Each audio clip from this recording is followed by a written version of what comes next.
Dem baş gudarenêja vara Perxudres podcast'e. Ez Ömer Faruk Baran ji vê podcastê notên xwe yên ser kultur, sanat û edebiyatê radigihînim.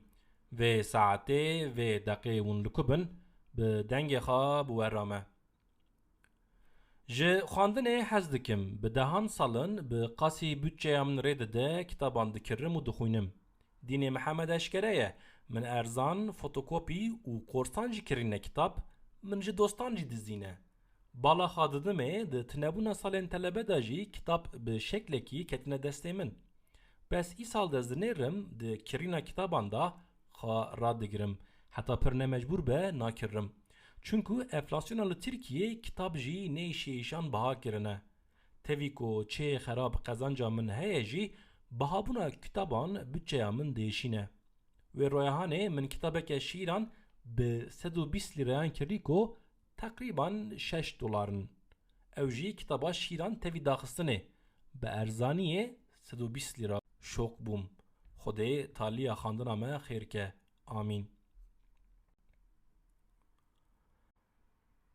Tarîxçî dibêje nigehê de mapûsan yê Fransî ji bircayê felê tew hez nedikiriye lê tim li restorana li bin bircê nan dixwariye. Meraqlîn mîna min jê dipirsîne digotine ka te digo ez ji qûleyê hez nakim tu li vir çi digerî lê? Wî nivîskarê baqil digotiye ez li Parîsê tenê ji vir vê soxeyê nabînim. Roland Barthes ser vê cewaba bi zekaya zêde dibêje rast e. Li Parîsê bo însanekî bircayê felê nebîne, lazim e pir li ber xwe bide û tevdîrên tali tune bigerîne. Bircayê felê û meseleya mapûsan di hinekî zimanên Diyarbekir tîne bîra min. Kurmancî, Tirkî û Zazakî. Li vî bajarî bi kesên ji Sirûcê heta Sîlopya bi her kesî ra kanim Kurmancî û Zazakî bidim û bistînim. Lê bi Diyarbekiriyan ra bo em ji hev difhem bikin, ferz e xeberdan bi Tirkî be. Siyasetvanên ji Xerbî Tirkiyeyê ku Diyarbekir ji şerqî dewletê dihesibînin, gava şor mesele tê ser vî bajarî plan û pankartên Kurdî çex dikin. Çünkü li vir birceke Kurdî dibînin. Rind e xweş e bira bibînin. Lê rastî realîteya teal bircayê felê li dinê deng vedaye, bes Kurdiyê li vî bajarî heta niha jî deng nedaye. Kitaba Cigerxûnî ya yekê Prîsk û Pêtiyê ku Weşanxaneya Terîqê di sala 1945 da li Sûriyê çap kiriye. Tê gotin ku ev kitaba pêşî ye ku bi herfên Kurdî yên Latînî çap bûye. Cegerxûn ku bi şîrên xwe tê naskirin, ferhenga Kurdî jî çêkiriye. Wezareta Perwerdehî ya Iraqê di sala 1962 da bo çapkirina ferhengê arî cegerxûn kiriye. Ferhenga bi herfên Erebî ji Ayê heta Eyê ye û têda ya pir bi Kurmancî ya hindik jî bi Soranî peyvên Kurdî hene. Lê ne Prîsk û Pêtî ne jî Kurmancî û Soraniya cegerxûn. Malûmata ecêb û enteresan, Serokê PDK'î Mele Mustafa Barzanî îlan kiriye ku cigerxûn persona non grata, yanî kesê nayê xastine û jê xastiye ku zû ji welêt derkeve. Piştî salên li Sûriye û Iraqê cegerxûn di sala 1979 da derbasî Stokholma paytexta Swêdê bûye. Şîrên wî yên ji 1979 pêva raber dikin ku cegerxûn hem ji Swêdê hez kiriye hem jî ji jinên wî welatî. Navê şîreke wî şoxa Swêdî ye mesela. Yek Swêdiyan ez kuştime. Yek jî Filika Filika kom tilmî. Yani bi zimanê Swêdî ya keçê keçê were ba min. Bi şîra cegerxûn Filika Filika kom tilmî. Filika Filika kom tilmî. Geh bê a û geh bê na ez nizanim vî filmî. Di zarlagiya min a salên 1990 da li malên misilmanên muhafazakar televîzyon tune bû. Li gor wan muhafazakaran televîzyon ji ber raberkirina serqût û şeqrûtan cihazeke necayîz bû. Televîzyon bi vebûna kanalên muhafazakar ra di serê salên 2000 ra ketin wan malan û pir neçû wan malan da du internetê.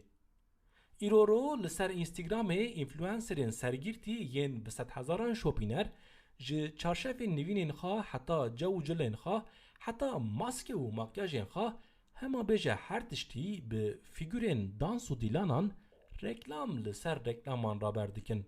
Çito ku di zarligiya min da li ser ekranên televizyonên Tirkiyeyê serqot û şeqrût hem bi mecazî hem jî rastî dibiriqîn, îcar jî dora muhafazakerên dixamtiye ew dibiriqin. Kapital, pul û pere dibiriqîne çûnku. Herî pirskî ji muhafazakeran niha, şetafat, şan û şeref e, lê ne îsraf e. Ser meselê layîk û seküler komekin, muhafazakar û dîndar jî komekin.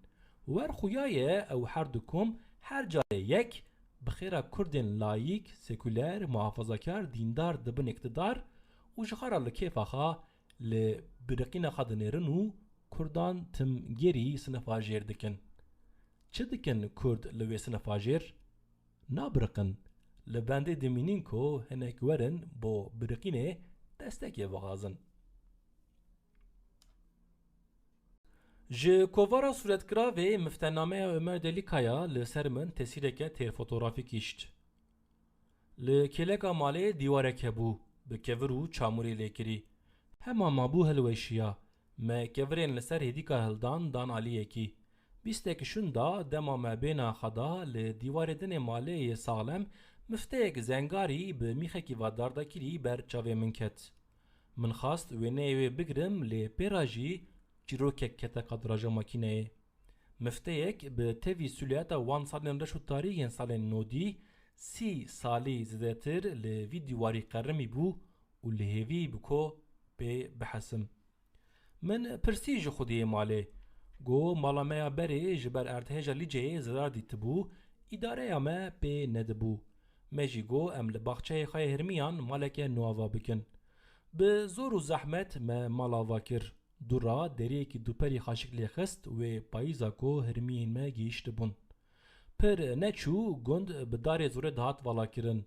Her roj tiştên gelek xerab diqewimîn. An divê bibî qoricî, an divê gund vala bikî. Êvarekê eskeran li derî xistin biqêrîn û qûjîn. Heta me xwe bi derî ra gihand, deriyê me yê nû şikandin. Êdî tu ihtiyaca me û derî bi mifteyê nema. Mifteyek ku wê demê ve dardakirî bûye, ew 30 sal e li ciyê xwe maye. Deriyê me şikandî ji mifteyê xwe dûr ket, em jî ji mala xwe û ji baxçeyê xwe hirmiyan dûr ketin.